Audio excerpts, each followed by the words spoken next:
मुंबई पुणे एक्सप्रेसवेवर गेल्या 24 तासांपासून वाहतूक कोंडी झाली आहे। इथं वाहनांच्या 50 किलोमीटरपर्यंत रांगा लागलेल्या आहेत। मुंबई पुणे एक्सप्रेसवेवर काल सायंकाळी 5 वाजता गॅस टँकर पलटी झालेला आहे आणि त्यानंतर गळती सुरू झाली। त्यामुळे या मार्गावरची वाहतूकच ठप्प झाली आहे। आडोशी बोगदा ते उर्से टोल नाक्यापर्यंत तब्बल 50 किलोमीटरपर्यंत वाहतूक कोंडी झाली आहे। कालपासून वाहन चालक प्रवासी या वाहतूक कोंडीमध्ये अडकून पडलेले आहेत।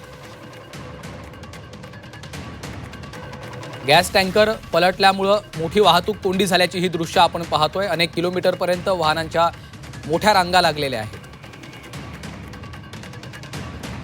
आणि या संपूर्ण परिस्थितीचा आढावा घेतलेला आहे आमच्या प्रतिनिधी चैत्राली राजापूरकर यांनी। पाहूया। पुणे मुंबई एक्सप्रेस हायवेवरती काल 5:15 वाजण्याच्या सुमारास एक टँकर पलटी झाला होता आणि हा टँकर पलटी होऊन आता जवळजवळ 24 तास पूर्ण होत आलेले आहेत।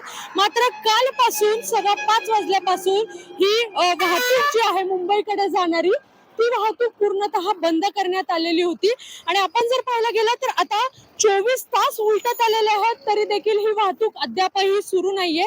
मात्र टँकर मध्ये काही लिकेज होते, वायू गळती होत होती, त्यामुळेच ही वाहतूक जी आहे ती पूर्णतः बंद करण्यात आली होती।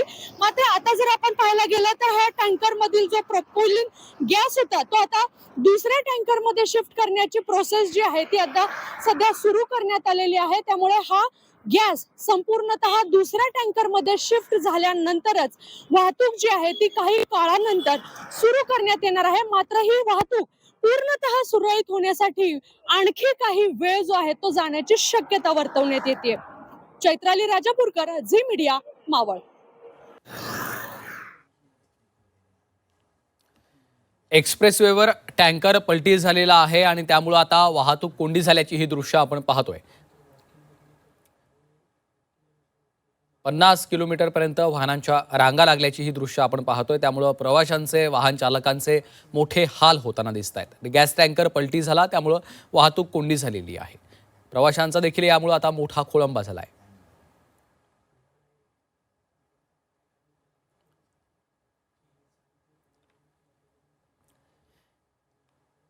आडोशी बोगदा ते उर्से टोल नाक्यापर्यंत तब्बल 50 किलोमीटरपर्यंत वाहतूक कोंडी झाल्याची ही दृश्य आहे। ड्रोनच्या माध्यमातून टिपलेली दृश्य आपण पाहतोय। कालपासूनच वाहन चालक, प्रवासी या वाहतूक कोंडीमध्ये अडकून पडलेले आहेत। गेल्या 24 तासांपासून ही कोंडी आपण पाहतोय अशा पद्धतीनं झालेली आहे। त्यामुळे लांब अनेक किलोमीटरपर्यंत वाहनांच्या भल्या मोठ्या रांगा लागलेल्या आहेत।